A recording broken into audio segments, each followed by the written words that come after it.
बंधुगण अनेक लोक अच्छा जो मैंने खाद्य खाइबा परे पान खाइबा को पसंद करिथांती जहाँ से मानकर खाद्य को दुई गुणा वृद्धि करिथाए।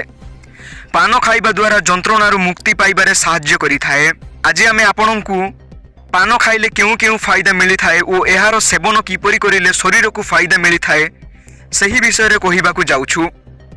जदि आपनकु कंठकाठिन्य भली सामान्य समस्या रही तेबे आपणकर सेवन बहुत फायदा आनी थाए।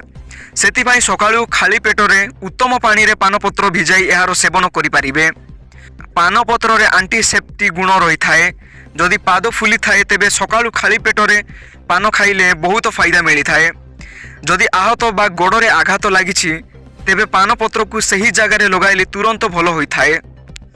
जेउ जगार जंत्रणा बा दरज रहिछि सही जगार पानपत्र सह नडिया तेल गरम करी लगाइले रिहाती मिली थाए। पान रे एंटीबायोटिक गुण रही थाए।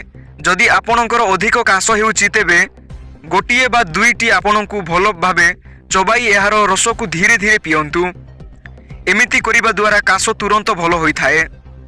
हेल्थ एक्सपर्ट को मतरे पानपत्र रे सेवन द्वारा सेक्स वृद्धि हेबो, प्रजनन क्षमता को वृद्धि करि थाए। प्रत्येक दिन सकाळु पानपत्र खाइबा द्वारा मानसिक चिंता व थकापण दूर होई थाए। प्रतिदिन सकाळु खाली पेटरे 3 रु 4टी पानपत्र छेची एथिरे महू करी सेवन करिले स्मरण शक्ति बढ़िबो।